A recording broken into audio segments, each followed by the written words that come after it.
In a bid to prevent emergency situations, especially flooding, the Ondo State Government has intensified efforts at adopting proactive measures to safeguard lives and property. To this end, Governor Lucky Aiyedatiwa played host to a delegation from the National Emergency Management Agency (NEMA) and the World Bank Group at the Government House in Akure ahead of the flag-off of the Emergency Preparedness Response project in the state. The Government House was the venue as the NEMA delegation, led by the Director of Planning, Research and Forecasting, Bandele Onimude, explained that the EPR project, supported by the World Bank, is designed to help Ondo State develop a robust emergency response plan.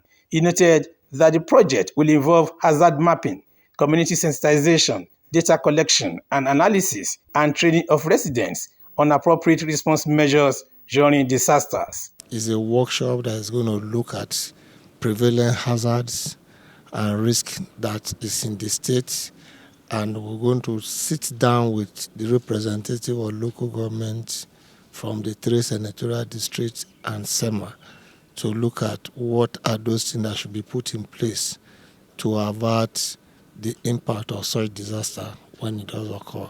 It's not just going to stop at the workshop level. We're going to put our thoughts on paper, which we intend to send to His Excellency, and this is going to translate into a project supported by the World Bank Group. Governor Lucky Aiyedatiwa, who urged residents to support government efforts by refraining from dumping waste into drainage channels or erecting structures that could block waterways, said his administration is deliberate in preventing emergency situations. The governor highlighted the state's swift response to the recent damage caused by strong winds to the Akure Airport Tower, noting that normal airport operations were fully restored within 3 days to avoid travel disruptions. For us in Ondo State, we are also very intentional and deliberate about preventing emergency situation from happening. That's especially in the area of flood control.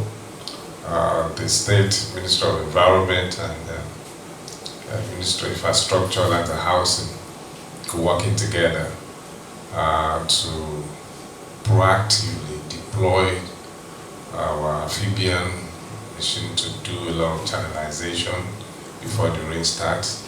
And that is why this year, apart from a rising water level in the riverine area, that where some few communities had a bit of flood on the mainland because of the channelization that we're about to come, we have not experienced any flood as it were.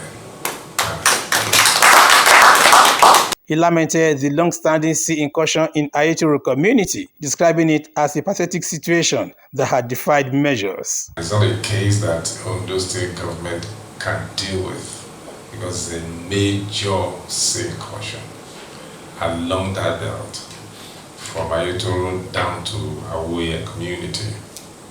And this is oil-producing area of the state, contributing so much to the national pulse, as it were. The current leadership, the country, we are working together currently to ensure that that incursion is tamed the way barrage in Lagos has been tamed and turned into Atlantic City.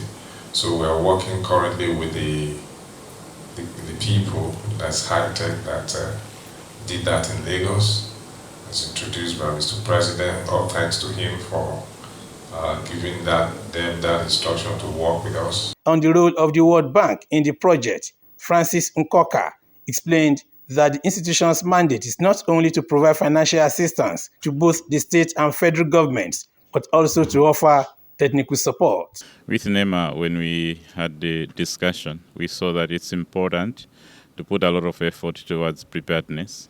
But we know we are still on Earth. Even if you prepare like that, disaster will still happen. So we also need to look at how do we increase the capacities to respond when it happens. It is hoped that all hands will remain on deck towards making the state and the people safe, especially during emergency situations.